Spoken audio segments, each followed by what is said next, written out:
긍정적인 교류도 할 수 있을까요? 뭐 동료애가 생긴다거나 뭐 질투를 느낀다거나 그런 감정은 어떻게 될까요? 그거 핵심입니다.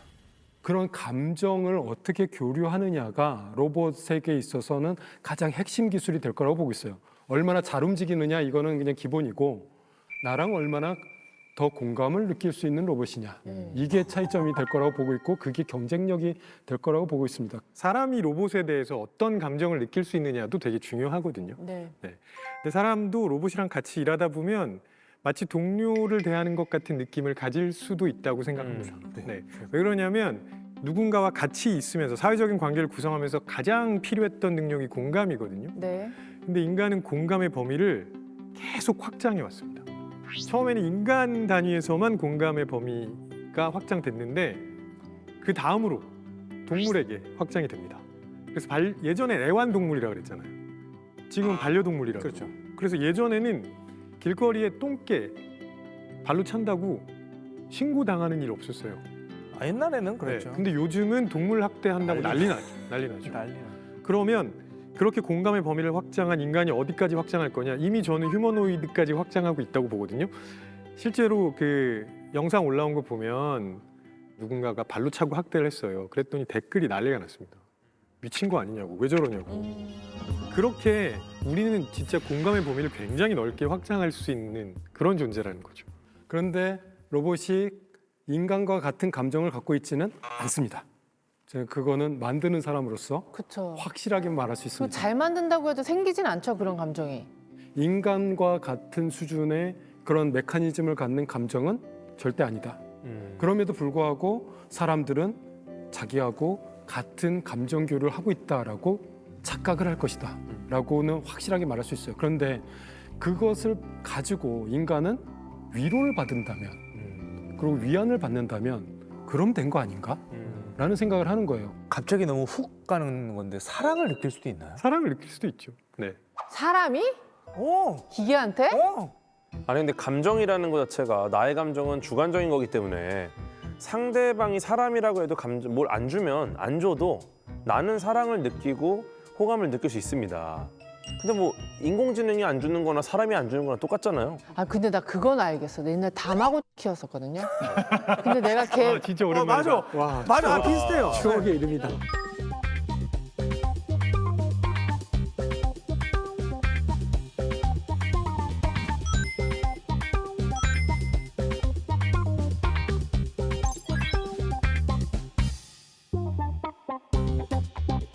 깜빡하고 하루 밥 안 준 날 마음 찢어졌어. 죽었어? 나 진짜 엉엉 울었어. 죽어요, 죽어. 다마고치 때문에 너무 마음 찢어졌어. 맞네, 맞네. 그러니까 제가 얼마 전에 영상을 하나 봤는데요. 이게 시카고에서 열린 박람회 영상인데 그 이족 보행 로봇이 있어요. 이 친구는 그냥 짐만 이렇게 들어서 옮기는 디짓 말하는 네네네. 거죠? 정말 사람처럼 물건을 옮겨요.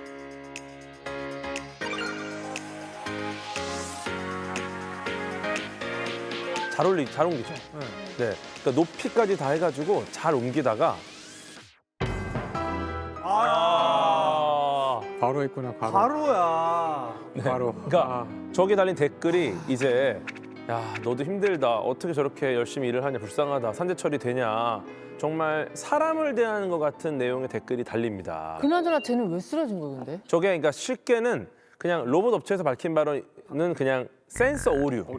뭐 일어날 수 있는 오류고 그냥 기계적인 결함인 건데 그걸 보고 사람들은 이게 너무 이족 보행 로봇의 인간형 휴머노이드다 보니까 감정이 생긴 거야. 의인화를 해가지고 연민도 생긴 거야. 네, 심지어 저거는 영상으로만 본 거잖아요. 실제 만난 것도 아니고 어떠한 연결고리도 없는데도 영상 보고 동정심을 느끼니까 아, 그러고 감정적인- 보니까 애가 좀 말랐어.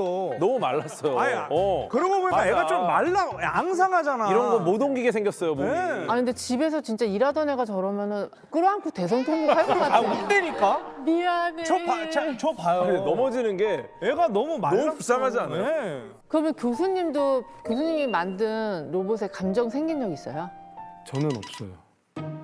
너무 표정이 너무 로봇 표정도 안 같았어. 바꿔. 로봇. 아니, 저는 감정이 생기는 게 아니라 너무 그 로봇 같아. 다음 단계에서 뭐가 일어나야지라는 예상을 하고 있는 거거든요. 아 저런 반응했어? 그럼 이거 일어나야 되는데 기다리고 있는 거예요. 그래갖고 딱 나오면 아이고 다행이다. 너무 로봇을 돈벌이로만 생각하시는 거 아니에요? 냉혈하니 맞아요. 가슴이 엔지니어 따뜻해야지. 엔지니어. 피도 눈물도 없는 것 약간 같아요. 옛날에 서커스 단장님 같은 느낌으로 채찍만 이렇게 이래 아니 근데 나 아까 쓰러지는 로봇, 아까 그 시카고 로봇 처음 보는 녀석이 저렇게 쓰러지는 거 가서 사골 국물이라도 먹이고 싶은 마음이 정말 드는데 보약 한제 해야 돼요. 아니 저는 그러면 다음에 저런 일이 벌어지지 않기 위해서 뭘 해야지를 그렇지, 생각하는 사람이잖아요. 일이니까.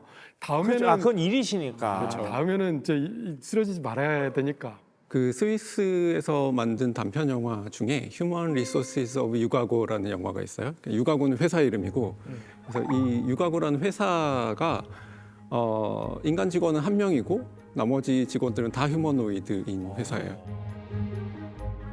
로봇 중에 아마도 인사팀 역할을 맡고 있는 로봇이 와서 이 데이브한테 되게 잘해줘요. 감정적인 교류를 계속 하려고 해요. Go away. Oh, I see. You can't wait to create.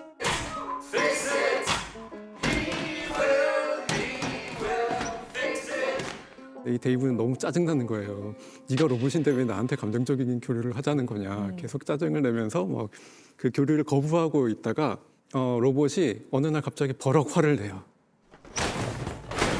Hey, what are you doing? Are you broken?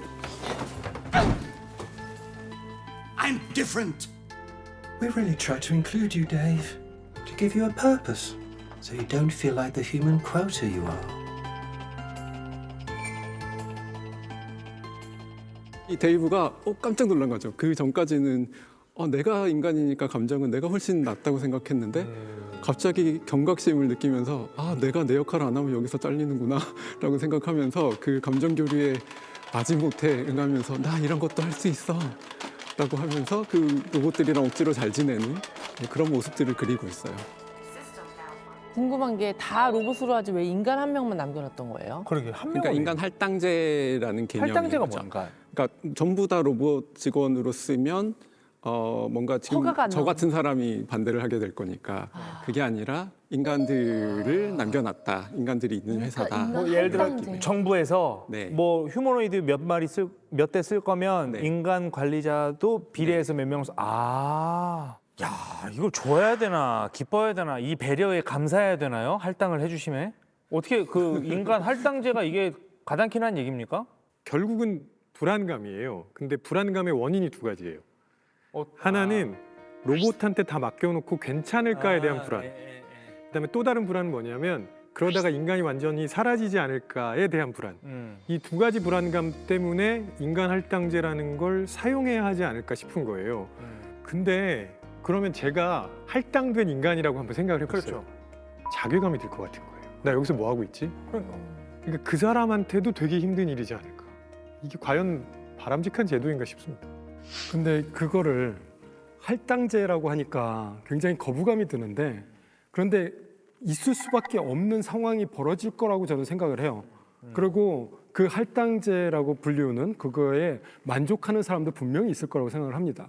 그리고 더 중요한 거는 과연 인간들이 할 일이 그렇게 없을 것이냐. 아닐 것 같아요. 아니 없을 것 같아요.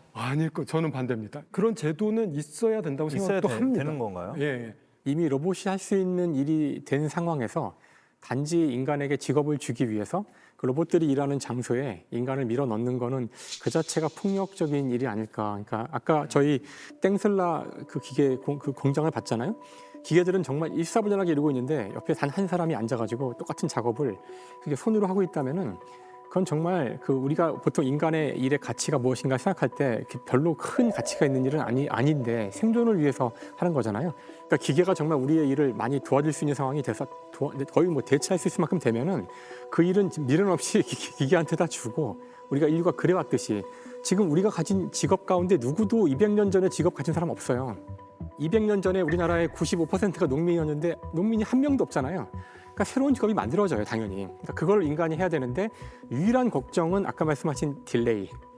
당장 직업을 잃고 새로운 직업에 적응할 때까지 그걸 이제 그 이런 할당제보다는 저는 오히려 복지라든가 뭐 보편소득이나 이런 다른 방식으로 인간의 존엄을 유지시켜주는 방식으로 이걸 해야지 할당제는 다 로봇이 아닐 것 같은데. 너무 단순하게 상황을 보고 있는 거 아닌가라는 그렇죠. 생각이 듭니다. 이건 아마 SF적 상상력이라 뭔가 다른 말을 하고 싶어서 한 것 같지. SF에서 예, 그런 예. 방식으로 문제를 제기하는 그렇죠. 그런 것 거니까. 같지. 좋은 방법은 아닌 것 네. 같다고 생각해요. 근데 아까 일자리 얘기할 때 한참 제가 좀 잠깐 이렇게 들었던 생각이 그것도 인구가 많고 그럴 때 사람이 또 할 수 있는 일을 찾을 수 있겠지만 우리나라처럼 이렇게 인구가 계속 심각하게 감소하는 나라에서는 그냥 정말 로봇한테 일자리만 뺏기고 사람이 할 수 있는 일이 이렇게 많지 않을 것 같다는 생각이 들거든요. 그 인구 감소 때문에 로봇을 개발하는 동력을 얻고 있는 거예요. 지금 이렇게 급격하게 생산 가능성 인구가 뚝뚝뚝뚝 떨어질 텐데 고령화가 이렇게 빠르게 진행될 텐데 그러면은 누가 일해? 인 상황이거든요. 그래서 로봇 분야 중에 어디가 그러면 가장 우리에게 쓸모가 있고 우리 삶에 이득이 되느냐라고 보면 저는 구인 광고를 봐라라고 얘기를 해요. 구인 광고를 봤을 때 아무리 공고를 내도 사람이 안 오는 곳 거기에 로봇이 들어가야 된다. 이렇게 보고 있거든요. 그 중에 하나가 농어촌이에요. 네네네. 그래서 로봇을 가지고 농어촌에 가서 일을 시켜야 돼요. 그래서 여러 가지 로봇들이 개발돼 갖고 이제 투입이 되고 있습니다. 그런데 활발하지가 않아요. 저 근데 농어촌에서 진짜 필요한 게 뭐냐면요. 지금 7, 8월에 너무 뜨거워요. 그래서 다 녹아요. 이 농작물이 농작물들이 다 녹아요. 못 자라요. 그래서 그 여파가 9월, 10월에 대란으로 오는 거예요. 배추 대란으로. 그래서 그 뜨거운 햇빛을 좀 가려줄 정말 투명 천막 같은 커다란 천막, AI 천막? AI 천막 아니면 뭐 로봇 천막 아니면 뭐 무슨 천막이야? 아이스 천막이야? 그냥 천막 같은데요? 그냥 천막은 그냥 천막을 팔아요. 치시면 될 것 같은데. 사장님 천막. 예. 예전에 세탁소의 이름이 컴퓨터 세탁이었거든요. 세탁이랑 맞아요. 컴퓨터랑 아무 상관없는데 그냥 컴퓨터 세탁이라 그래요. 이것처럼 그냥 요새 AI 천막, 그냥 AI만 붙이면 더 좋은 건 줄 알고 약간 그런 게 있거든요. AI 천막 하나만 개발해 천막 주세요. 한번 AI 천막 한번 치시면. 만약에 그 큰 그 배추밭에 천막을 이제 다 친다고 해요. 너무나 많은 천막을 쳐야 되니까 엄두가 안 난다라는 네. 거잖아요. 네. 그러면 이건 어때요? 누군가 치는 게 아니라 천막을 그 넓은 배추밭에 이렇게 기둥을 세워서 묶어야 되잖아요. 그게 안 하라 둥둥 떠 있는 천막이야. 그 에너지가 많이 들긴 하죠, 근데. 나르는 양탄자처럼. 배추를 팔아서는 그 비용이 안 나올 거예요 아마. 그래서 못 사는 걸 거예요. 그러니까 일손 부족한 곳에 로봇이 가면 너무 좋겠고 뭐 예를 들어 뭐 배가 침몰했다거나 공장에 화재가 났다거나 그런데 이제 로봇이 싹 다 대체가 될 수 있으면 저는 베스트 이제 시나리오라고 생각을 하는데 이제 거기서 한 발자국 더 나아가서 인간으로 태어나면 로봇이 다 일을 해주기 때문에 태어남과 동시에 아무 일도 안 하고 그냥 놀고 먹기만 하다가 죽음까지 갈 수 있는 그런 시대가 오게 된다면 행복이 뭔지는 알까? 약간 그 생각도 들기는 해요. 지루할 것 같아 삶이. 그러니까. 근데 그것 좀 생각을 해봐야 돼요. 그 아리스토텔레스가 정치학에서 그 이야기를 한 게 그러면 로봇과 비슷한 노동력이 나와서 노동을 하면 사람은 노동을 안 해도 되지 않을까. 근데 그 시대에는 그렇게 상상을 해도 되죠. 왜냐하면 아리스토텔레스는 시민이었을 거고 그건 귀족이라는 뜻이고 노예 노동으로 누군가가 노동을 한 게 아리스토텔레스한테 가게 돼 있어요. 근데 자본주의 사회에서는 그렇게 가지 않아요. 그러니까 로봇이 노동을 한 게 저한테 안 올 거거든요. 제가 노동을 하지 않으면 저한테 임금이 오지 않고 제가 사지 않으면 저한테 오지 않는 시스템이어서 지금의 분배 시스템은 사실 그 시절의 분배 시스템으로 이해할 수는 없어요. 오히려 그게 가능하게 되려면 사회주의 시스템 도입해야 돼요. 저는 그걸 생각하지 않고 로봇을 통한 공급이 너무 많이 커지는 상태를 생각하면 그것도 오히려 재앙의 냄새가 난다, 경제적으로는. 인류 역사를 보면 언제나 그 일을 하지 않는 사람들이 있었고 노동하는 계급이 있었고요. 그다음에 근대가 오기 전까지는 노동하는 계급이 말이 노동하는 계급이지 그냥 노예거나 농노였어요. 그러니까 사실상 인간이라고 보기 힘든 상태에서 죽도록 평생 일만 하다가 갔고 그때 노동하지 않는 사람들은 우리가 귀족이라고 했죠. 귀족과 왕들 그들이 어떻게 살았는지를 잘 알고 있잖아요. 그들은 이렇게 우리가 일을 해야 되나? 내가 일을 하지 않는데 행복할까? 전혀 그런 고민을 하지 않았거든요. 그냥 행복하게 살 수 있었다는 뜻인데요. 만약 지금 이제 우리가 이제 로봇이 정말 지금 이 가정한 것처럼 인간의 노동을 다 대체하는 그런 미래가 온다면 로봇이 그러면 진짜 농노나 노예제 사회로 간 건데 이게 농노가 인간이 아니라 기계인 상황이잖아요.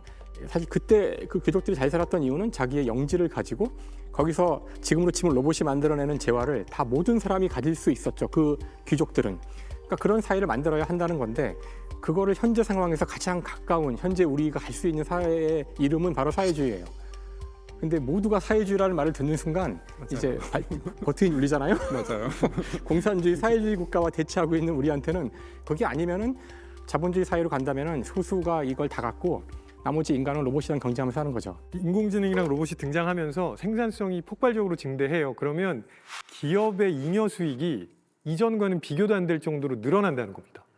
그러면 그 중에 일부를 사회를 위해서 복지를 위해서 쓰라는 거죠. 근데 잠깐만요. 네. 저 여기서 제가 궁금한 게 기업의 잉여 수익이 늘어난다고 했잖아요. 네. 근데 그것도 기업도 누군가가 사줘야 늘어나는 거예요. 네네네. 근데 지금 내수가 이렇게 출산율이 낮고 인구 분포가 낮아지고 기계들이 다 차지하고 기계들이 사지는 않잖아요. 그렇죠. 그러니까 기업이 그런 이윤이 높아질 거라는 것도 사실은 이걸 우리가 장담할 수 있는 부분은 아닌 것 같아요. 굉장히 중요한 내수 시장만 네, 네. 봤을 때는. 맞아요. 예. 맞아요.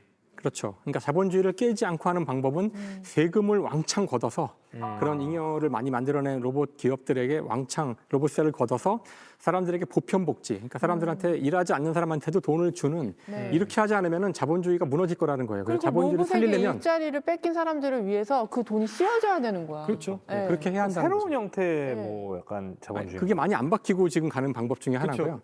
근데 지금 이제 우리가 왜 일을 해야 되느냐라는 이야기로 간다면 그거는 사람들이 일을 하면서 느끼는 즐거움도 있겠지만 제가 보기에는 효능감이랑 성장감이 되게 중요하다고 봐요. 내가 무언가 일을 하는데 거기에서 내가 쓰임새가 없다는 생각이 들면 그거 안 하고 싶고요. 내가 거기서 성장한다는 느낌이 들지 않으면 그거 안 하고 싶거든요. 로봇이 전면적으로 도입이 되면서 우리가 무언가를 하게 될 겁니다. 무언가를 하게 될 텐데 거기에서 그런 효능감이나 성장감을 느낄 수 있는지가 굉장히 중요하다고 봐요. 재미 이외에. 그런 걸 느낄 수 있다면 사람들이 뭐 여전히 잘 살 거고요. 그렇지 않으면 굉장히 지루하고 아주 권태로운 삶이 반복될 겁니다. 자, 새로운 도구나 기술은 계속 나오고 있는데 로봇도 뭐 계속 발전하고 있고요. 근데 사람은 계속 바쁘잖아요. 그건 또 왜 그런 걸까요?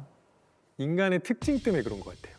인간의 특징 중에 하나가 미래지향적 사고를 한다는 겁니다. 네. 우리는 계속 미래에 어떻게 될까, 미래에 어떻게 될까를 고민하면서 준비하거든요. 그러니까 사실은 지금 별로 안 해도 되는 건데 계속 무언가 정보를 넣고 과부하가 걸리는 줄 알면서도 그걸 해요. 그러니까 점점 바빠지고 준비할 건 더 많아지고 세상은 복잡해지면 와, 내가 이거 다 알아야 되는데 어떻게 하지?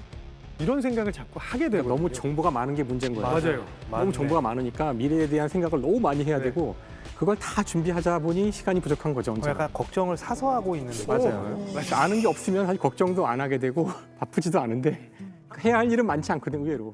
그 살아가는 한국 사람들 더 심해요. 한국 사람들은 그 호프스테드라고 그 세계 각국의 사람들의 특징이나 성향 같은 걸 조사하거든요. 네덜란드 심리학자가 만든 건데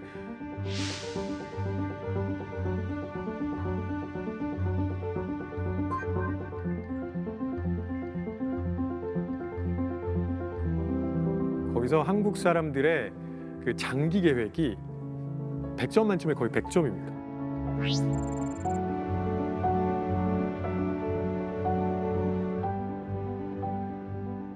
그러니까 우리는 너무 긴 미래를 고민하는 거예요. 애가 태어나면 대학 보낼 맞아요. 걱정부터 하잖아요. 그러니까 태어나자마자 얘를 대학까지가 어떻게 아니고 하면 애가 애를 낳을 때까지 고민을 합니다. 그렇죠. 집을 이 정도. 어떻게 해야 되는지를 벌써 초등학교 때부터 고민하잖아 우리가. 예전에 누가 블로그인가 그걸 해놨는데 10대에 겪어야 될 거, 20대에 준비해야 될 거, 30대에 경험해야 될 바빠요. 100살까지 결국은 다 준비를 하고 살아야 되더라고요. 특히 우리나라 사람들이 그쪽으로 더 예민한 것 같아요. 그러니까요. 내일 고민은 좀 내일 했으면 좋겠는데.